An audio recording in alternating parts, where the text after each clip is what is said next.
أعمالنا من يهد الله فلا مضل له ومن يضلل فلا هادي له وأشهد أن لا إله إلا الله وحده لا شريك له وأشهد أن سيدنا مولانا محمدا عبده ورسوله أرسله بالحق بشيرا ونذيرا بين يدي الساعة من يطع الله ورسوله فقد رشد ومن يعصهما فإنه لا يضر إلا نفسه ولا يضر الله شيئا.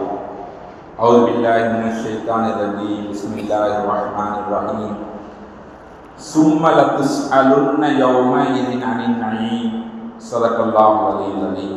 وقال نبينا صلى الله عليه وسلم: نعمتان مغنوم فيهما كثير من الناس الصحة والفراغ أو كما قال عليه الصلاة والسلام. கண்ணியமிக்க பெரியோர்களே, சகோதரர்களே, அல்லாஹ் தஆலா உலக வாழ்க்கையில நமக்கு பல்வேறு விதமான அருட்கொடைகளை கொடுத்திருக்கிறான். இந்த அருட்கொடைகளுக்கு நன்றி செலுத்துமாறு அல்லாஹ் தஆலா உலகத்துல நமக்கு ஏறியிருக்கிறான். அல்லாஹ் தஆலா திருமறையில் சொல்கிறான்: இன் ஷக்கர்தும் ல அஸீதன்னகும். உங்களுக்கு கொடுக்கப்பட்டிருக்கக்கூடிய அருட்கொடைகளில் நீங்கள் நன்றி செலுத்தக்கூடியவர்களாக இருந்தால் அதை நாம் அதிகப்படுத்தி கொடுப்போம்.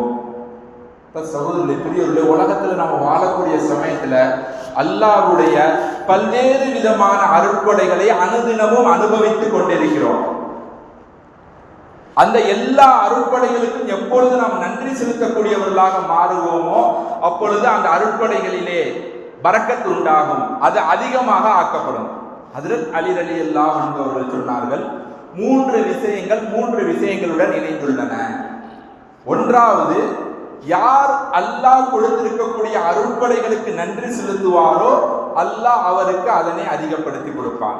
உதாரணத்திற்கு, அல்லாஹ் தஆலா ஒரு நபருக்கு ஆரோக்கியத்தை கொடுத்திருக்கிறான் என்று சொன்னால், ஆரோக்கியம் என்பது மிகப்பெரிய அருட்கொடை. மருத்துவமனைகளுக்கு சென்று பார்த்தால் ஆரோக்கியத்தின் அருட்கொடையை புரிந்து கொள்ளலாம். அப்ப இந்த ஆரோக்கியம் என்ற அருட்கொடைக்கு யார் நன்றி செலுத்துவாரோ அவருக்கு அல்லாஹ் தஆலா நோயற்ற வாழ்க்கையை கொடுப்பான். நோயற்ற வாழ்க்கையை அல்லாஹ் தஆலா தருவான். அப்ப நன்றி செலுத்துபவருக்கு அது அதிகமாக்கப்படும். யாருக்கு துவா செய்யக்கூடிய பாக்கியம் கிடைக்கிறதோ அவருக்கு அந்த துவா ஏற்றுக்கொள்ளப்படும். சகோதரர்களே, பெரியவர்களே, அல்லாஹ்விடத்துல துவா செய்யற பாக்கியம் கிடைக்குதுல்ல, அதுவே ஒரு பெரிய பாக்கியம் தான். எல்லாருக்கும் அல்லாஹ் தஆலாவிடம் துவா செய்யக்கூடிய வாய்ப்பை அல்லாஹ் கொடுக்க மாட்டான். யாருடைய துவாவை ஏற்றுக்கொள்ள வேண்டும் என்று அல்லாஹ் ஆசைப்படுகிறானோ அவர்களுக்கு தான் துவா செய்யக்கூடிய வாய்ப்பையே கொடுப்பான். அவர்களுக்கு தான் அல்லாஹ் துவா செய்யக்கூடிய வாய்ப்பையே கொடுப்பான். சகோதரர்களே, பெரியவர்களே, அதே போன்று யார் தௌபா செய்கிறார்களோ, யார் பாவ மன்னிப்பு கேட்கிறார்களோ அவர்களுக்கு அல்லாஹ் தஆலா அவர்களுடைய பாவங்களை மன்னித்து விடுவான். அல்லாஹ் தஆலா ஒரு அடியானை மன்னிக்க கூடாதுன்னு நினைச்சிட்டா அந்த அடியானை அல்லாஹ் தஆலா நரகத்திற்கென்று முடிவு செய்து விட்டால் அவருக்கு தௌபா செய்யக்கூடிய வாய்ப்பையே கொடுக்க மாட்டான். இப்ப தௌபா செய்யக்கூடிய வாய்ப்பு கிடைக்கிறது, பாவ மன்னிப்பு கேட்கக்கூடிய வாய்ப்பு கிடைக்கிறது என்று சொன்னால் அல்லாஹ் நம்முடைய பாவங்களை மன்னிக்க ஆசைப்படுகிறான் என்று அர்த்தம். சகோதரர்களே, பெரியவர்களே, அப்ப ஹஜ்ரத் அலி ரலியல்லாஹு அன்ஹு சொன்ன முதல் விஷயம், நம்ம எப்ப நன்றி செலுத்தக்கூடியவர்களாக ஆகுவோமோ அப்பொழுது அல்லாஹ் தஆலா அதிகப்படுத்தி கொடுப்பான். சகோதரர்களே, பெரியவர்களே, அந்த அடிப்படையில் உலகத்தில் அல்லாஹ் தஆலா நமக்கு பல்வேறு விதமான அருட்கொடைகளை கொடுத்திருக்கிறான்.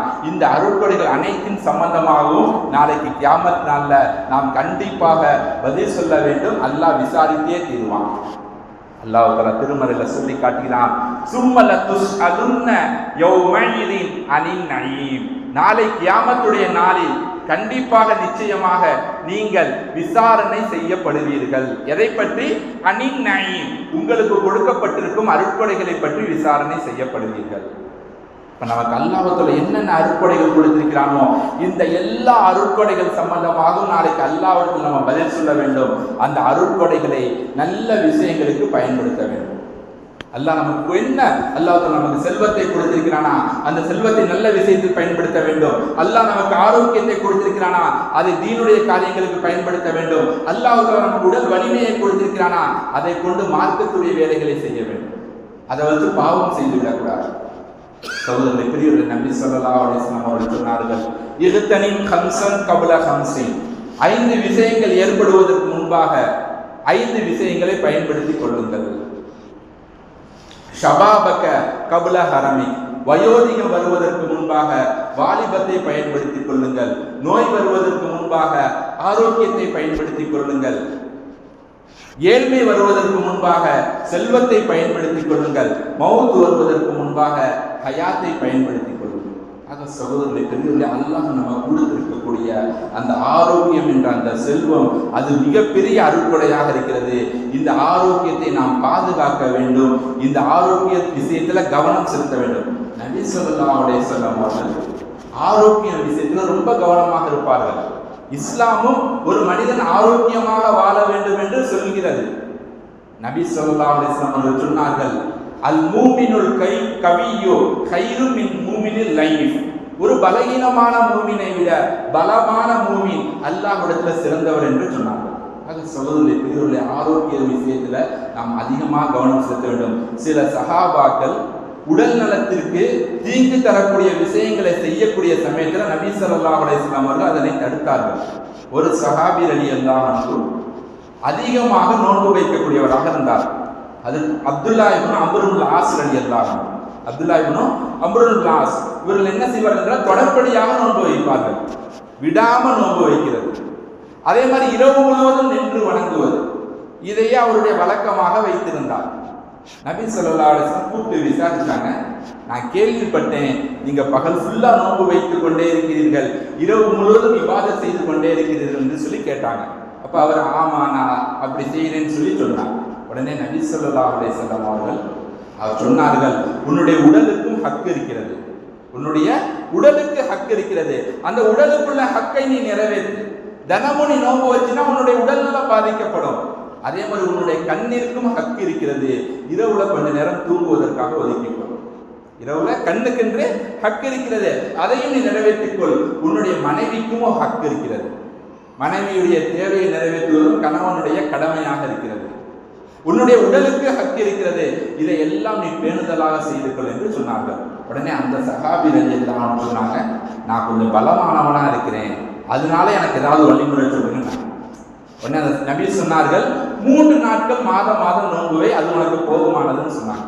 ஒவ்வொரு மாதமும் பிறை 13, 14, 15 அரபு மாதத்தின் அடிப்படையில் இந்த 3 பிறைகளும் நோன்பு வைத்துக்கொள், அது உனக்கு போதுமானது. ஏனென்று சொன்னால் அல்லாஹு தஆலா இந்த உம்மத்துக்கென்று ஒரு தனி அந்தஸ்தை கொடுத்திருக்கிறான். மன் ஜாஅ பில் ஹஸனதி ஃபலஹு அஷ்ரு அம்சாலிஹா, யார் இந்த உம்மத்திலே இபாதத் செய்வார்களோ அவர்களுக்கு 10 மடங்கு அதிகமான நன்மை கிடைக்கும். நம்ம என்ன ஒரு இபாதத் செஞ்சாலும் 10 மடங்கு அதிகமான நன்மை.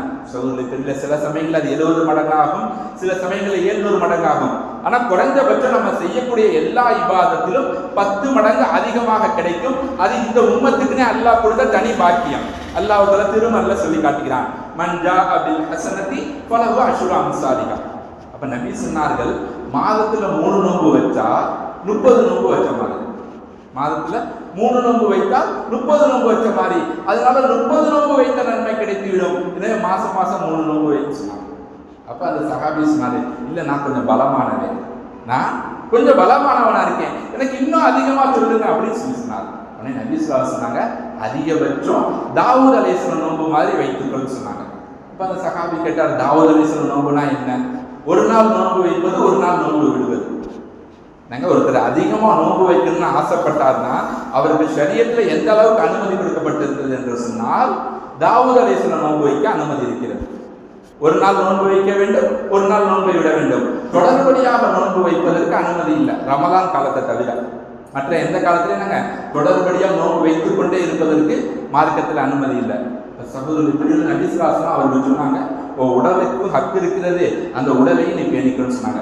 இபாதத்துடைய விஷயத்திலேயே நபி ஸல்லல்லாஹு அலைஹி வஸல்லம் அவருடைய உடல் ஆரோக்கியத்துக்கு முக்கியத்துவம் கொடுத்திருக்காங்க. உங்க இபாதத்துகளை கூட நீங்க குறைத்துக் கொள்ளுங்கள், நஃபிலான இபாதத்துகளை கூட குறைத்துக் கொள்ளுங்கள், உடல் ஆரோக்கியத்துக்கு முக்கியத்துவம் கொடுங்கன்னு சொன்னாங்க. அப்பனா சகோதரரை பெரியவர்களே, இஸ்லாம் உடல் ஆரோக்கியத்திற்கு எவ்வளவு கவனம் செலுத்துகிறது சகோதரரை பெரியவர்களே. அதே போன்று நபி ஸல்லல்லாஹு அலைஹி வஸல்லம் பள்ளிக்குள்ள வருகிறார்கள். பள்ளியில ஒரு கயிறு கட்டப்பட்டிருக்கிறது. இப்ப சஹாபாக்களை விசாரிக்கிறாங்க, என்ன கயிறு தொங்குகிறது என்று சொல்லி கேட்கிறார்கள். அப்ப சில சஹாபாக்கள் சொன்னாங்க, இது ஸைனப் ரலியல்லாஹு அன்ஹா அவருடைய கயிறு. அவர்கள் தொழுகக்கூடிய சமயத்துல கால்வலி ரொம்ப அதிகமாகிருச்சுன்னா இந்த கயிறை கொஞ்ச நேரம் பிடிச்சு நின்றுக்குவாங்க அப்படின்னாங்க. தொழுகை அதான் நஃபிலான இபாதத்து ரொம்ப அதிகமாக செய்யக்கூடிய சமயத்துல உடல் சோர்ந்து விட்டால் இந்த கயிறை பிடித்து கொண்டு தன்னை தாங்கிக் கொள்வார்கள் என்று சொன்னார்கள். இப்ப நபி ஸல்லல்லாஹு அலைஹி வஸல்லம் சொன்னாங்க, உங்களுக்கு எந்த அளவுக்கு பலம் இருக்குதோ அந்த அளவுக்கு தொழுகுங்க. நல்ல சுறுசுறுப்பாக இருக்கக்கூடிய சமயத்துல தொழுக ஆரம்பியுங்கள். சுறுசுறுப்பா இருக்கும் போதே தொழுகையை முடித்து விடுங்கள். உங்களுக்கு சோர்வு ஏற்பட்டுச்சுன்னா தொழுகுவதை நிறுத்தி விடுங்கள் சொன்னாங்க. சோர்வு இருப்பதையோடு நீங்கள் தொழுக வேண்டாம், சோர்வு ஏற்படுகிறது என்று சொன்னால் தொழுகையை நிறுத்தி விடுங்கள் சொன்னாங்க. சோதனை பெரியவர்களே, தன்னுடைய உடலை வருத்தி கொண்டு தன்னுடைய உடலை கஷ்டத்தில் ஆழ்த்தி கொண்டு இபாதத் செய்வதை மார்க்கம் விரும்பவில்லை. ஒரு நாள் நபி ஸல்லல்லாஹு அலைஹி வஸல்லம் அவர்கள் ஜும்ஆவுடைய அன்று குத்பா செய்கிறார்கள். ஜும்ஆவுடைய நாள் அன்று குத்பா செய்கிறார்கள். குத்பா செய்யக்கூடிய சமயத்தில் ஒரு மனிதர் வெயில்ல நின்று கொண்டிருக்கிறார். வெயிலில் நின்று கொண்டிருக்கிறார். நபி ஸல்லல்லாஹு அலைஹி வஸல்லம் அவர்கள் அந்த சஹாபி சம்பந்தமாக விசாரிக்கிறார்கள். அப்ப மக்கள் சொன்னாங்க, அவர் 4 விதமான நேர்ச்சைகள் செய்திருக்கிறார். அந்த அந்த வெயில்ல நிற்கக்கூடிய சஹாபி 4 நேர்ச்சை செஞ்சிருக்கார். ஒன்று, தொடர்படியா நோன்பு வைப்பேன். இரண்டாவது, வெயிலிலே எப்பொழுதும் இருப்பேன், நான் நிழலுக்கே வரமாட்டேன். அந்த சஹாபி செஞ்ச நேரத்தை, வெயிலேயே எப்பொழுதும் இருப்பேன், நான் நிழலுக்கே வரமாட்டேன். மூன்றாவது, நின்று கொண்டே இருப்பேன், உட்காரவே மாட்டேன். மூன்றாவது, நின்று கொண்டே இருப்பேன், உட்காரவே மாட்டேன். நாலாவது, யாரிடமும் பேச மாட்டேன். சகோதரர்களே, நபி ஸல்லல்லாஹு அலைஹி வஸல்லம் சொன்னாங்க, இந்த 4 நேர்ச்சையில ஒரு நேர்ச்சை தான் ஏற்றுக்கொள்ளப்படும். என்னது? நோன்பு வைத்துக் கொள்ளலாம். மற்றபடி நின்று கொண்டே இருப்பேன்னு இபாதத்து நிச்சா அது நன்மை கிடைக்காது. பேசவே மாட்டேன்னு நியத்து வச்சா இஸ்லாத்துல மௌன விரதம் கிடையாது. இஸ்லாத்துல என்னதுங்க? மௌன விரதம் அனுமதி இல்லை. இப்ப நின்றுகிட்டே இருப்பேன், வெயிலேயே இருப்பேன், உட்காரவே மாட்டேன், இது மாதிரி எல்லாம் நேர்த்தி செய்யறதுல எந்த விதமான பிரயோஜனமும் இல்லை. அவர் நோன்பை மட்டும் பரிபூரணமாக்கட்டும், மற்ற விஷயங்களை விட்டு விடட்டும்னு சொன்னாங்க. சொல்வதை புரிவதில்லை. நம்முடைய உடலை வருத்தி கொண்டு நம்முடைய உடலுக்கு ஆபத்து ஏற்படும் என்று சொன்னால் அதை நபி ஸல்லல்லாஹு அலைஹி வஸல்லம் அவர்கள் தடுத்தார்கள். சகோதரர்களே, பெரியவர்களே, தொழுகை விஷயத்திலும் நபி ஸல்லல்லாஹு அலைஹி வஸல்லம் அவர்கள் ரொம்ப பேணுதல் தெளிவாக சொல்லியிருக்கிறார்கள். உங்களுக்கு சிறுநீர் தேவை ஏற்பட்டு விட்டது என்று சொன்னால் சிறுநீரை அடக்கி வைத்துக் கொண்டு, மலஞ்சலத்தை அடக்கி வைத்துக் கொண்டு தொழுகையை நிறைவேற்றாதீர்கள் சொன்னாங்க. மலஞ்சலத்தை அடக்கி வைத்து நீண்ட நேரம் அடக்கி வைத்திருப்பது நோய்களை உண்டாகும். அதே மாதிரி உங்களுக்கு ஏதாவது ஒரு அதாவது பசியுடைய தேவை உண்டாகிவிட்டது, கடுமையான பசியில் இருக்கிறீர்கள் என்று சொன்னால் அந்த சமயத்தில் தொழுகாதீர்கள் சொன்னாங்க.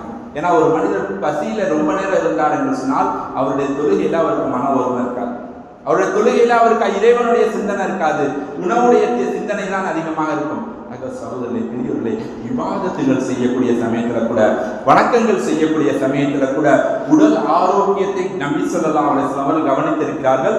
உடல் ஆரோக்கியத்தோடு என்னென்ன இபாதத்துகள் செய்ய முடியுமோ அந்த இபாதத்துகளை தான் நபி ஸல்லல்லாஹு அலைஹி வஸல்லம் அவர்கள் என்னங்க வலியுறுத்தியிருக்கிறார்கள். சகோதரர்களே, பெரியவர்களே, அதே மாதிரி நபி ஸல்லல்லாஹு அலைஹி வஸல்லம் அவர்கள் நோய் வந்து விட்டது என்று சொன்னால் என்ன செய்ய வேண்டும் என்று சில வழிமுறைகள் சொல்லியிருக்கிறார். எப்படி இஸ்லாம் நோய்களை விட்டு தன்னை தற்காத்துக் கொள்ள வழிமுறைகளை சொன்னதை போன்று ஒருவருக்கு நோய் ஏற்பட்டு விட்டது, ஒருவருக்கு நோய் ஏற்பட்டு விட்டது என்று சொன்னால் அதற்கு வழிமுறைகளை நபி ஸல்லல்லாஹு அலைஹி வஸல்லம் சொல்லியிருக்கிறார்கள்.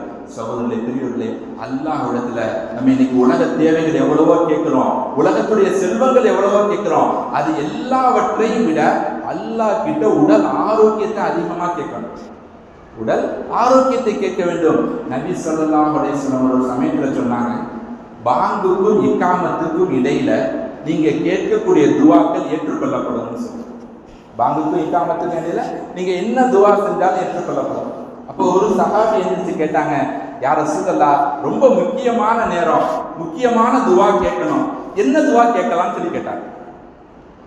இவ்வளவு ஒரு முக்கியமான ஒரு விஷயத்தை நீங்க சொல்லியிருக்கீங்க, நான் என்ன துவா செய்யறது அப்படின்னு சொல்லி கேட்டாங்க. அப்ப நபி சொன்னார்கள், சலுல்லாஹல் ஆஃபியத ஃபித் துன்யா வல் ஆகிரா, இம்மையிலையும் மறுமையிலையும் நோய் இல்லாம வாழக்கூடிய வாழ்க்கையை கொடுன்னு கேளுங்க. இம்மையிலேயும் மறுமையிலையும் ஆஃபியத்தான வாழ்க்கையை கொடு, நோய் இல்லாத வாழ்க்கையை கொடு என்று சொல்லி கேளுங்கன்னு சொன்னாங்க. சகோதரர்களே, பெரியவர்களே, முக்கியமான சமயம், குறைவான நேரம், அந்த நேரத்தில் ஒரு துவா செய்ய வேண்டும் என்று சொன்னாலும் அந்த நேரத்தில் என்னங்க கேட்க வேண்டும்? நோயிலிருந்து நிவாரணத்தை கேட்கணும், நோயிலிருந்து பாதுகாப்பு கேட்க வேண்டும் என்று நபி ஸல்லல்லாஹு அலைஹி வஸல்லம் சொன்னாங்க. சகோதரர்களே, பெரியவர்களே, அதே போன்று நம்மள யாராவது ஒருவர் நோயாளியாக ஆகிவிட்டார் என்று சொன்னால் அவரை நலம் விசாரிப்பதற்காக வேண்டி செல்வது சுன்னத்தாக இருக்கிறது. நபி ஸல்லல்லாஹு அலைஹி வஸல்லம் முக்கியமான ஒரு சுன்னத், யாராவது ஒரு சஹாபி பள்ளிவாசலுக்கு வரவில்லை என்று சொன்னால் நபி ஸல்லல்லாஹு அலைஹி வஸல்லம் சஹாபாக்கள்கிட்ட விசாரிப்பார்கள், இந்த சஹாபி ஏன் பள்ளிவாசலுக்கு வரவில்லை என்று சொல்லி. அவர் நோயாளி என்று தெரிந்துவிட்டால் நபியே அவருடைய வீட்டுக்கு சென்று நலம் விசாரிப்பார்கள். இது மாதிரி பல சஹாபாக்களுடைய ரிவாயத்துகளை நம்ம பார்க்கலாம். நபி ஸல்லல்லாஹு அலைஹி வஸல்லம் ஒரு நோய் நலம் விசாரிப்பதில் அதிகமான கவனம் செலுத்தியிருக்கிறார்கள். நபி ஸல்லல்லாஹு அலைஹி வஸல்லம் அவர்கள் சொன்னார்கள், யார் ஒரு முஸ்லீம் இன்னொரு முஸ்லீமுடைய நோய் ஏற்பட்டு அவரை நலம் விசாரிப்பதற்காக வேண்டி செல்கிறார்களோ அவருக்காகவே வேண்டி 12,000 மலக்குமார்கள் துவா செய்கிறார்கள். ஒரு மனிதர் 12,000 மலக்குமார்களுடைய துவாவை பெற வேண்டும் என்று சொன்னால் அதற்கு எளிமையான வழிமுறை, யாருக்காவது நோய் வந்து விட்டது என்றால் அவருடைய நோயை விசாரிக்க வேண்டும், அவர்களுக்காண்டி நோய் நலம் விசாரிக்க வேண்டும். சகோதரர்களே, பெரியவர்களே, அதே மாதிரி நபி ஸல்லல்லாஹு அலைஹி வஸல்லம் அவர்கள் துஆவையும் சொல்லிக் கொடுத்திருக்கிறார்கள்.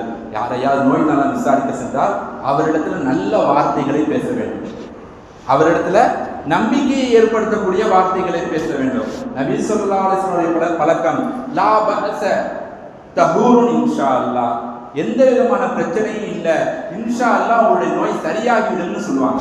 எந்த ஒரு நோயாளியை சந்திச்சாலும் அந்த நோயாளி பல்வேறு விதமான குறைகளை சொல்லுவாரு, அந்த நோயாளி பல்வேறு உடல் கஷ்டங்களை முறையிடுவாரு. நபி ஸல்லல்லாஹு அலைஹி வஸல்லம் பயமுறுத்த மாட்டாங்க, அவரை சிரமப்படுத்த மாட்டாங்க. அவர் என்ன நோயை சொன்னாலும் நபி ஸல்லல்லாஹு அலைஹி வஸல்லம் அவர்கள் இது எல்லாம் ஒரு நாள் சரியாகிவிடும். அப்ப நோயாளிகளை சந்திக்கக்கூடிய சமயத்துல அவரிடத்துல நம்பிக்கையை ஏற்படுத்தக்கூடிய வார்த்தைகளை சொல்லணும்.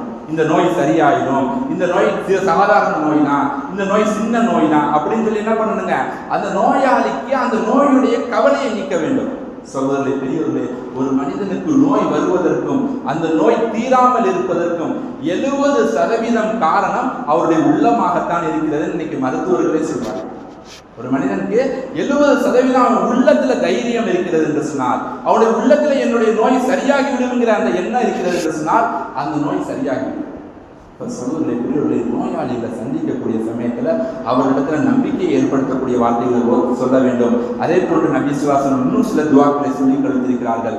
அல்ஹம்துலில்லாஹி அல்லதி ஆஃபானி மிம்ம தலாக பிஹி வ ஃபல்லலனி அலா கஸீரின் மிம்மன் கலக வ தஃலீலா. இந்த துஆவை நம்ம மனதுக்குள்ள ஓதிக்கொள்ள வேண்டும். அல்லாஹ் தஆலா உனக்கு எந்த நோயை கொடுத்து சிரமப்படுத்தி சோதனையை கொடுத்திருக்கிறானோ அந்த சோதனையை விட்டு என்னை காப்பாற்றிய அல்லாஹ்வுக்கு எல்லா புகழும், மற்ற படைப்புகளை விட எனக்கு ஆரோக்கியத்தை கொடுத்த அல்லாஹ்வுக்கு எல்லா புகழும்னு இந்த துஆவில் ஓத வேண்டும் என்று நபி ஸல்லல்லாஹு அலைஹி வஸல்லம் சொல்லியிருக்காங்க. சகோதரர்களே, பெரியவர்களே, நாமும் நோயிலிருந்து அல்லாஹ்விடத்தில் அதிகமாக பாதுகாப்பு தேட வேண்டும். அதே போன்று நமக்கு தெரிந்தவர்கள், நம்முடைய உறவினர்கள், நம்முடைய அண்டை வீட்டார்கள் யாராவது நோயாளிகளாக இருந்தால் அந்த நோயாளிகளை போய் நலம் விசாரிக்கணும். அந்த நோயாளிகளை போய் நலம் விசாரிக்க வேண்டும். நலம் விசாரிக்கக்கூடிய சமயத்தில் சின்ன ஒரு நசிகர், ஒரு சின்ன ஆறுதலான வார்த்தையை நாம் கூறிவிட்டோம் என்று சொன்னால் அதுவே அவருடைய நோய் சரியாகுவதற்கு காரணமாக ஆகிவிடும். அதே போன்று மறுமையிலும் நமக்கு இதுக்கு மிகப்பெரிய கூலி கிடைக்கும். நபி ஸல்லல்லாஹு அலைஹி வஸல்லம் சொன்னாங்க, அந்த நோயாளி நலம் விசாரிப்பதற்காக அந்த மனிதர் நலம் விசாரிக்க சென்று மீண்டும் வீட்டுக்கு திரும்பி வரும் வரைக்கும், நலம் விசாரிக்க சென்று மீண்டும் வீட்டுக்கு திரும்பி வர்ற வரைக்கும் மலக்குமார்கள் அவருக்கு துஆ செய்து கொண்டே இருப்பார்கள் அப்படின்னு சொன்னாங்க. அதை சொல்வதில்லை. பெரியவர்களே, அல்லாஹ் தஆலா இப்படி நமக்கு கொடுத்துருக்கக்கூடிய இந்த ஆரோக்கியங்கிற அந்த ஞானத்தை, ஆரோக்கியங்கிற அந்த விஷயத்தை தீனுடைய காரியங்களுக்காக வேண்டி, இபாதத்துகளுக்காக வேண்டி, நன்மையான காரியங்களுக்காக வேண்டி பயன்படுத்த வேண்டும். எப்பொழுது இந்த ஆரோக்கியத்தை நல்ல விஷயங்களுக்கு பயன்படுத்துவோமோ, பாவம் இல்லாத பாவத்திலிருந்து நம்முடைய ஆரோக்கியங்கிற அந்த ஞானத்தை பயன்படுத்தாமல் இருப்போமோ, அப்போ அல்லாஹ் இந்த ஆரோக்கியத்தை நமக்கு நிரந்தரமாக ஆக்கி கொடுப்பான். அல்லாஹ் நமக்கு இம்மையிலும் மறுமையிலும் ஆரோக்கியமாக வாழக்கூடிய தௌஃபீக்கை தந்தர் புரிவானாக. வாஹிர் தாவானா அல்ஹம்துலில்லாஹி ரப்பில் ஆலமீன். சுன்னத்துல்